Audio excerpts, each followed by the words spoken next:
Anissa berkata, ini tidak buruk. Itu tergantung pada apakah kau bisa mencocokkannya atau tidak. Jika kau memiliki pelanggan yang cocok, mungkin untuk memiliki puluhan juta dolar, dan mungkin lebih. Aku memperkirakan bahwa Mira dapat memperoleh setidaknya 100,000 untuk pesanan ini. Sialan, mata pria itu menjadi sedikit merah, dan dia berkata, apa, kamu bisa mendapatkan 100,000 dolar AS dengan menipu satu orang? Dengan bisnis ini, siapa yang akan pergi ke bandara untuk mengantarkan bagal setiap hari? Bandara di seluruh Amerika Serikat berubah, dan saya lelah berlari. Anissa berkata dengan serius, saat kita pergi ke Las Vegas lain kali, mari kita jelajahi sumber daya di area ini dan lihat apakah kita bisa mendapatkan satu atau dua pesanan. Pria itu menghela nafas, aku ingin pergi ke Las Vegas. Kita harus menunggu Rika itu berhasil tiba di Hong Kong. Anissa berkata dengan ringan, apakah itu berhasil atau tidak, kita akan tahu paling lambat besok malam. Setelah berbicara, dia mengeluarkan ponselnya dan menelepon. Telepon terhubung dengan cepat, dan Anissa bertanya, apakah Rika sudah memeriksa barang bawaannya? Wanita di ujung telepon, yang berpura-pura menjadi penumpang, sedang beristirahat di sebelah konter check-in maskapai tempat Rika naik pesawat. Dia tampak bermain dengan ponselnya, tapi dia benar-benar mengawasi konter check-in, menunggu Rika muncul. Baru setengah menit yang lalu, dia melihat Rika menyeret 2 koper, jadi dia terus mengikuti gerakannya. Untuk kelompok mereka, ada 2 rintangan yang harus dilalui untuk menipu seorang amatir untuk membantu mereka membawa barang selundupan. Salah satunya adalah pemeriksaan perbatasan di titik keberangkatan, dan yang lainnya adalah pemeriksaan perbatasan di tempat tujuan. Dan dia tinggal di sini untuk menonton, hanya untuk memastikan bahwa Rika mengatur pengiriman barang-barang mereka dengan matanya sendiri. Lagi pula, mereka juga khawatir menghadapi suatu situasi. Mereka pernah mengalami hal seperti ini sebelumnya. Melihat bahwa pihak lain menyerahkan koper, keledai itu serakah dan meninggalkan bandara dengan kopernya. Orang antarmuka di tempat tujuan menunggu pesawat tiba dan tidak ada seorang pun di sana. Dan akhirnya berbalik untuk memeriksa, hanya untuk mengetahui bahwa itu diretas. Karena itu, sejak itu, Anissa dan yang lainnya telah mengubah cara mereka. Mereka telah mencoba yang terbaik untuk menggambarkan diri mereka sebagai orang kaya, bagal menjanjikan berbagai manfaat, untuk mencoba menghilangkan gagasan pihak lain untuk melarikan diri dengan barang. Selama dia melihat Rika menyerahkan barang bawaan ke teller untuk check-in, tidak mungkin bagi Rika untuk mengambil kembali barang bawaannya. Selebihnya berdoa agar inspektur perbatasan tidak menemukan barang selundupan yang mereka sembunyikan dengan hati-hati saat memeriksa barang bawaan. Pada saat ini, Rika sudah tiba di konter VIP kabin kelas 1. Dia menyerahkan paspornya. Setelah staf layanan check-in mengambil informasi tiket, dia segera bertanya dengan hormat, Bu, saya punya pertanyaan. Berapa banyak barang bawaan yang perlu didaftarkan?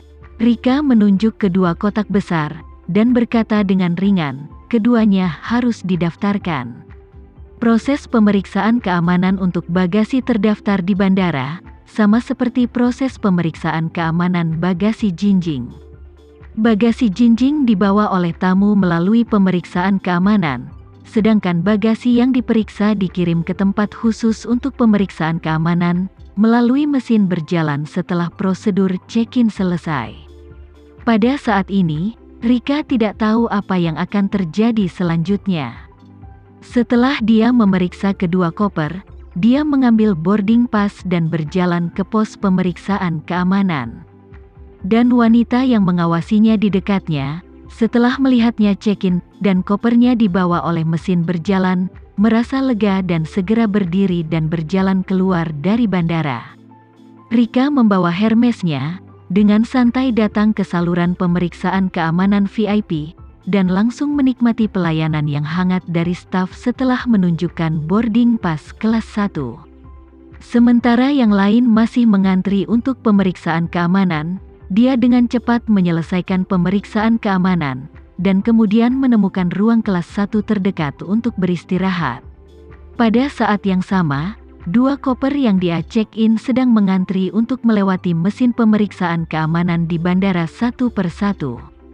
Selama proses ini, jika tidak ditemukan kelainan, penerbangan yang membawa penumpang akan dilepaskan secara langsung. Setelah ditemukan kelainan di bagasi, petugas pemeriksaan perbatasan bea cukai akan segera membuka bagasi untuk diperiksa. Secara umum, selundupan yang disembunyikan dengan hati-hati pada dasarnya disembunyikan dengan baik. Selain itu, risiko saat meninggalkan negara itu jauh lebih kecil daripada memasuki negara itu, jadi tautan ini akan relatif santai, dan penjahat setidaknya memiliki peluang 50% untuk menang, dan mereka berhasil melewati pemeriksaan keamanan keluar. Namun, pemeriksaan keamanan masuk setelah mendarat akan jauh lebih ketat, karena banyak negara dan wilayah memiliki standar masuk yang ketat, dan beberapa negara bahkan tidak mengizinkan buah segar. Kalaupun buah yang dibawa penumpang di pesawat belum habis saat mendarat, jika ada 1 apel yang tersisa, jika ditemukan oleh pemeriksaan perbatasan, itu juga akan dihukum berat. Karena itu, tes terbesar sebenarnya ada di tautan masuk. Di tautan ini, peluang menang akan turun menjadi hanya sekitar 30%. Dikombinasikan dengan 50% pada tahap pertama, tingkat kelulusan keseluruhan sebenarnya sekitar 15%. Justru karena tingkat keberhasilannya sangat rendah, harga selundupan jenis baru ini di Asia Timur sangat tinggi. Harga per gramnya mencapai lebih dari $2,000 AS. Ini adalah produk eksklusif untuk orang super kaya. Selama Rika berhasil mendarat di Hong Kong kali ini dan melewati pemeriksaan perbatasan, selundupan yang dia bawa akan bernilai lebih dari $10 juta AS.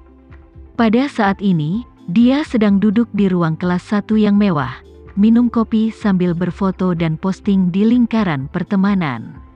Teks yang menyertainya adalah, "Saya akan berangkat ke negara asal saya, dan saya masih agak enggan untuk pergi karena jet pribadi teman saya sedang dirawat oleh Gulfstream dan sekarang saya harus naik first class."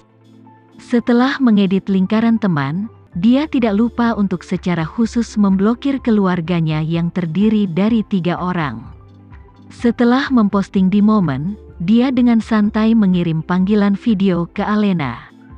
Pada saat ini, Tama dan Alena sudah pergi dari New York dan mulai kembali ke Providence. Alena, yang duduk sebagai kopilot, menghubungkan panggilan dan bertanya, "Bu, apakah kamu sudah naik pesawat?" "Belum," kata Rika sambil tersenyum. "Ibu harus menunggu beberapa saat untuk naik ke pesawat, Ibu di ruang kelas 1. Alena mengingatkan, "Kalau begitu Ibu harus memperhatikan waktu. Jangan mempengaruhi asrama. Boarding akan dimulai setengah jam sebelum waktu keberangkatan.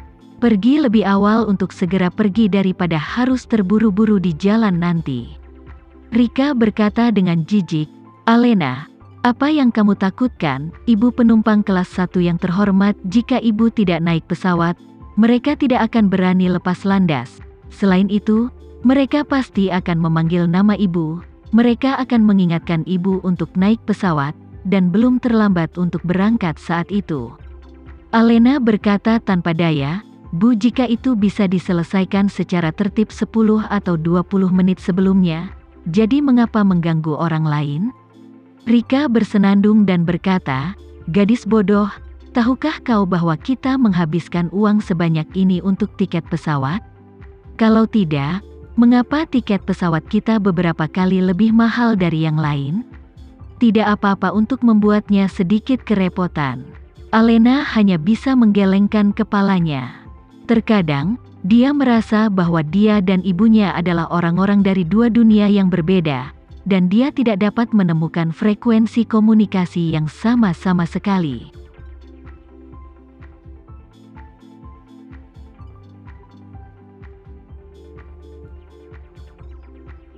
Sekian dulu ya video kali ini, kita lanjutkan lagi videonya di lain waktu. Oh iya, bagaimana menurut kalian? Semoga bisa sedikit menghibur kalian semua. Untuk teman-teman yang baru nonton, jangan lupa subscribe ya, hehehe. Dan kalau teman-teman ada yang ingin gabung langganan, bisa langsung gabung saja untuk dapat fitur yang menarik dan sedikit membantu Mimin. Terima kasih banyak sudah menonton, sampai jumpa lagi, bye.